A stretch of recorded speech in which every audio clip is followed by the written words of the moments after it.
Imagine standing on Earth and looking up at the red dot in the night sky.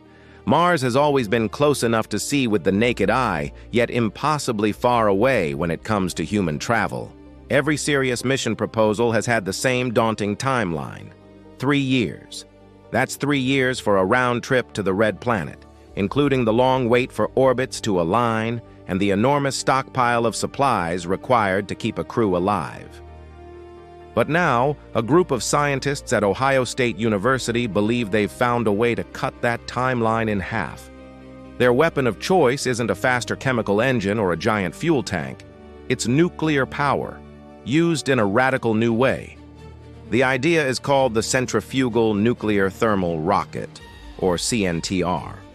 At its heart lies a deceptively simple principle: use liquid uranium as a heat source to propel a spacecraft. In conventional chemical rockets, fuel and oxidizer burn together in a violent reaction, generating thrust but consuming massive amounts of propellant. In a CNTR system, the fuel isn't burned at all. Instead, uranium is heated until it reaches an almost unimaginable temperature. This heat is then transferred directly to a lightweight propellant, like hydrogen or even methane. The heated propellant expands, rushes out of the rocket's nozzle, and creates thrust. The result is extraordinary efficiency compared to anything chemical rockets can offer. For decades, nuclear propulsion has been a dream sitting on the drawing board. Engineers have sketched out designs for nuclear thermal rockets and even nuclear-powered ion drives. Yet, the CNTR promises to be more efficient than all of them. By spinning the liquid uranium in a centrifugal chamber, the Ohio State team keeps the radioactive fuel safely contained while maximizing the transfer of heat to the propellant. It's a clever solution to a problem that has haunted previous nuclear rocket designs: how to manage extremely hot nuclear material without letting it escape. Why does this matter? Because when it comes to deep space, time is everything. Right now, astronauts on a Mars mission would face 6 to 9 months just to get there, followed by a long stay on the surface while waiting for Earth and Mars to align again. Only then could they begin the return trip, which takes just as long. Add it up and the crew is away for nearly 3 years. That's 3 years of exposure to cosmic radiation, 3 years of psychological strain, 3 years where something could go wrong. But with a CNTR engine, a one-way trip could shrink to just 6 months. Suddenly, a round trip becomes closer to a single year. That means less risk, fewer supplies, and a much higher chance of bringing the crew safely home.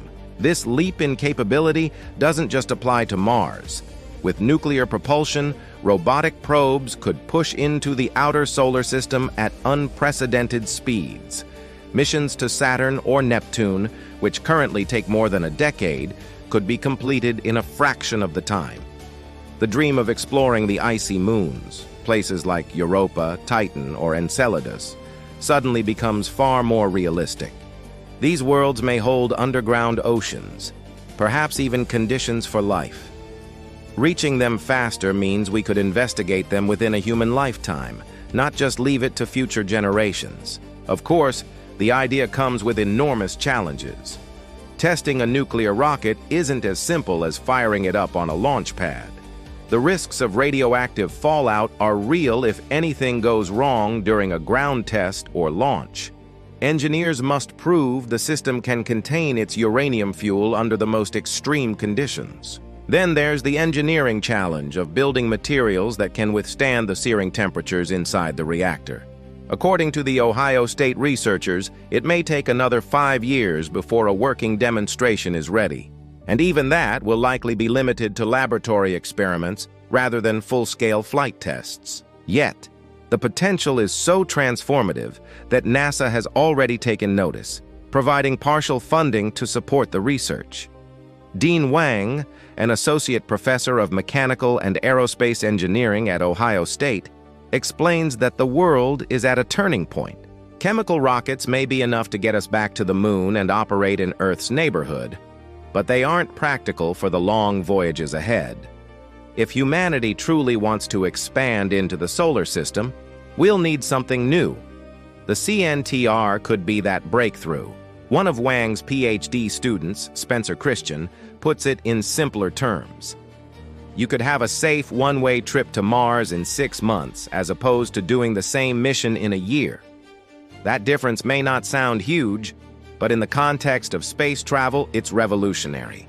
Every month shaved off a mission means lighter spacecraft, lower costs, and a dramatically reduced risk to the crew.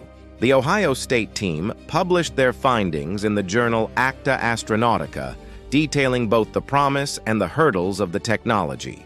They stress that consistent funding and prioritization will be critical. Breakthroughs like this can't be developed in short bursts of interest, only to be abandoned when budgets tighten. If the world is serious about becoming a spacefaring civilization, nuclear propulsion needs to be treated as a cornerstone technology. The story of the CNTR is still being written. It may succeed, it may fail, or it may inspire yet another iteration of nuclear propulsion technology that finally delivers on the dream. But what's undeniable is the momentum. After decades of hesitation, nuclear-powered rockets are moving from science fiction to scientific reality. And if the promise holds true, the day we see a rocket slice through space toward Mars in just 6 months may not be centuries away. It could be within our lifetime. So the next time you look up at that red dot in the night sky, remember, the journey to Mars may no longer be measured in years. Thanks to a small group of researchers and a spinning chamber of liquid uranium, the future of space exploration might arrive much faster than we think.